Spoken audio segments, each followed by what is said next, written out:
terpaksa. Berarti mafhumnya kalau terpaksa hukum keharaman menjadi hilang, menjadi batal. Di dalamnya masjid berarti ada manfaatnya walaupun dalam keadaan junub. Jadi ada perbedaan antara udzur dan tidak udzur. Fa in kana mengkolamun ana apa muksun lan taraddud iku li udrin krana udzur. Jadi seandainya di dalam masjidnya terpaksa, contohnya kaanih talama kaya yen to ngimpi metu mani sapa man. Ini contoh, seseorang di dalam masjid setelah sholat capek tertidur, pada saat tertidur misalnya bermimpi kemudian basah, jadi orang tersebut mimpi basah.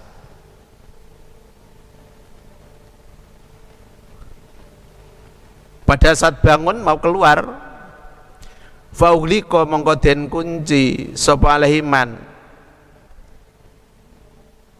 apa babil masjidi lawange masjid. Pada saat mau keluar orang tersebut tidak bisa karena pintunya terkunci, ughliqa, sebab tertidur dalam masjid kemudian terkunci, keluar tidak bisa, maka di dalam masjidnya dihukumi karena udzur, sebab tidak bisa keluar, maka tidak dihukumi haram lagi. Au khofa, atau kemungkinan yang kedua, au khofa utawa kuatir sapa man minal khuruji saking metu ala talafi nahwi malin ing atase rusake sepadane bondo.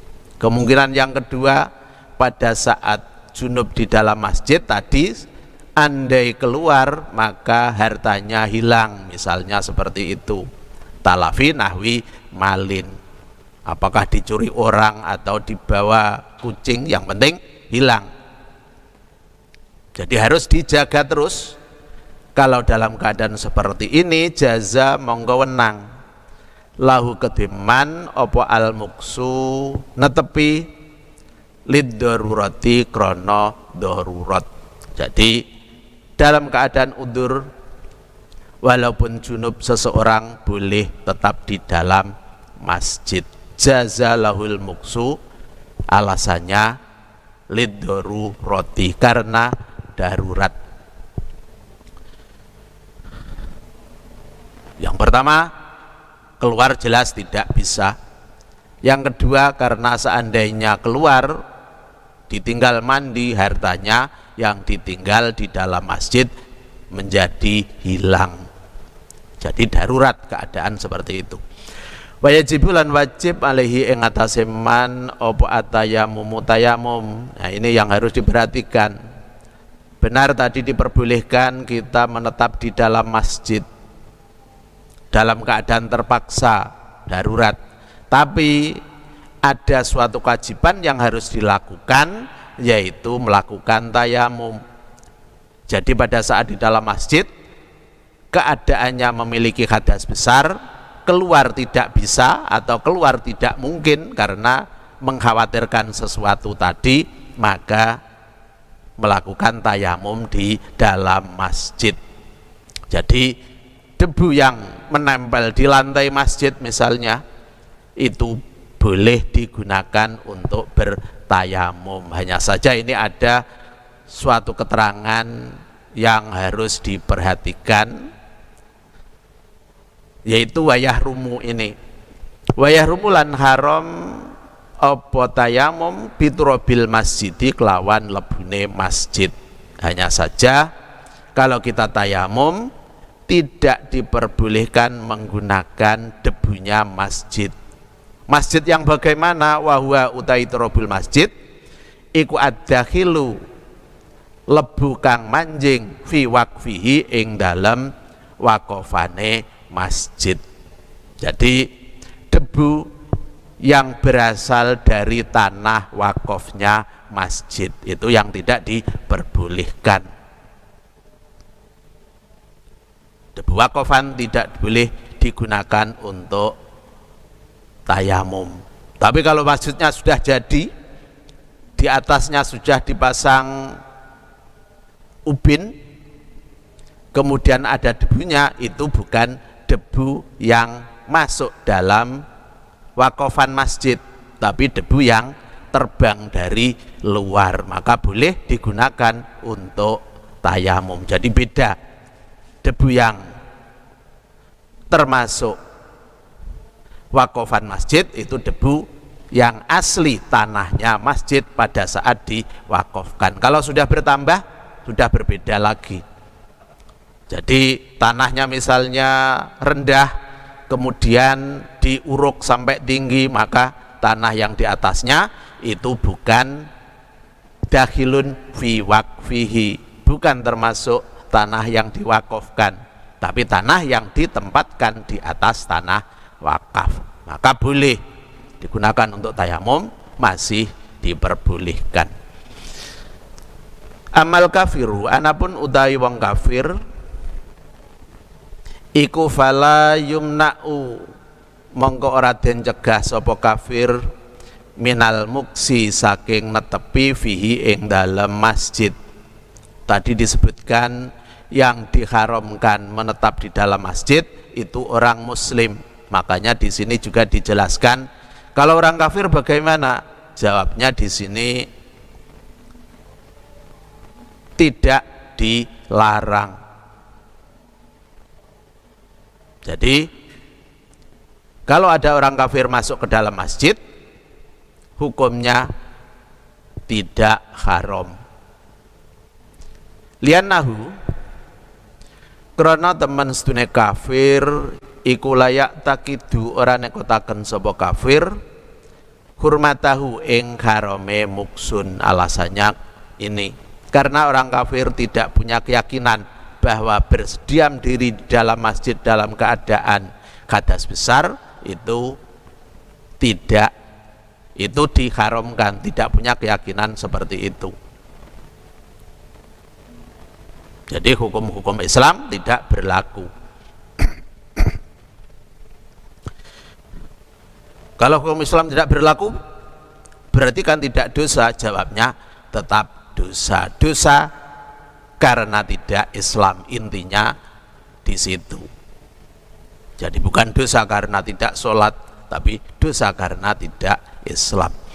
Wa yahrulan haram alal muslimi, ing atase wong muslim aidon khalih maneh apa qiraatul Qur'ani, maca Al-Qur'an. Ini yang harus diperhatikan juga. Bagi orang yang memiliki hadas besar tidak diperbolehkan membaca Al-Qur'an. Membaca itu bilisanihi, kelawan lesane muslim. Jadi bibirnya bergerak dan mengeluarkan suara, baru itu dinamakan qiraah, membaca. Walau li harfin, senajan kedua sak huruf minhu saking Al-Qur'an, walaupun hanya satu huruf, misalnya qaf atau nun. Kalau huruf-huruf tadi disengaja sebagai hurufnya Al-Qur'an, bukan huruf hijaiyah, maka hukumnya haram. Jadi keharaman qiraatul Qur'an ini tergantung dari niatnya, qasdunya. Disengaja membaca Al-Qur'an berarti tidak diperbolehkan, tapi kalau tidak disengaja membaca Al-Qur'an maka tidak ada keharaman. Biqasdil qiraati, kelawan nejo maca. Tadi satu huruf dengan sengaja membaca Al-Qur'an, itu yang tidak diperbolehkan. Wahdaha khalih diwine qiraah au ma'a ghairiha, utawa sartane liyane qiraah. Apakah tujuannya tadi disengaja hanya membaca Al-Qur'an atau dengan niat yang lain ma'a ghairiha. Misalnya membaca ayat tertentu atau surat tertentu biar setannya lari misalnya, itu niatnya ma'a ghairiha. Kalau ada qasdul qiraah bil Quran maka tidak diperbolehkan. Jadi yang terpenting tidak menyengaja membaca Al-Quran. Tapi hukumnya di sini banyak perbedaan pendapat antara ulama, karena khususnya yang menjadi penyebab diharamkannya adalah qasdun, kesengajaan. Jadi ada yang memperbolehkan, ada yang tidak memperbolehkan. Itu intinya perbedaan pendapat masalah qiraatul Quran. Kalau kita mengambil yang hati-hati, ya diambil yang tidak diperbolehkan. Jadi pada saat kita memiliki hadas besar, tidak membaca Al-Quran. Kalau ingin membaca, mandi dulu baru membaca Al-Quran sepuasnya. Liqaulihi, krana dawuh Kanjeng Nabi sallallahu alaihi wasallam, layak ro'u, nyatane dawuh layak ro'u, dasarnya adalah hadis, tidak diperbolehkannya membaca Al-Quran tadi. Layak ro'u, ora kena maca sapa al-junubu wong kang junub, walal haidu lan ora kena maca sapa wong kang haid, sayan ing suwiji-wiji minal Qur'ani saking Al-Qur'an. Ini dasarnya yang kuat. Orang yang memiliki junub ataupun haid tidak diperbolehkan membaca sesuatu pun dari Al-Quran. Jadi gampang, hanya saja ya tadi tinggal niat, karena membaca atau tidak itu tergantung niatnya. Hasanahu milang-milang ing, hasanahu milang-milang hasan ing hadis sapa al-Mundhiriyu Imam Mundhiri. Amma idalam yaksidha, anapun ari kalane ora nejo sapa Muslim ing qiraah, biangka soda gambare ento nejo sapa Muslim dzikrahu ing dzikir Al-Qur'an. Jadi tadi yang tidak diperbolehkan sengaja membaca Al-Quran tidak diperbolehkan, makanya ini ada tafsil, ada penjelasan yang lain. Mengucapkannya tidak disengaja untuk membaca Al-Quran, memang diucapkan tapi tidak diniati membaca Al-Quran. Misalnya disengaja untuk berzikir. Jadi pada saat punya hadas besar kita membaca surat Yasin misalnya, tapi tidak disengaja membaca Al-Quran. Kita mengucapkan surat Yasin atau ayat kursi misalnya, atau berzikir dengan Al-Quran. Itu tujuannya. Au mau idatahu, utawa ngalap pitutur ing Al-Quran, atau tujuannya agar kita mendapat nasihat dari isi Al-Quran, mau idoh. Jadi dibaca misalnya surat Yusuf, dibaca bagaimana beratnya Nabi Yusuf dalam perjalanan hidup ketika masih kecil sampai menjadi nabi.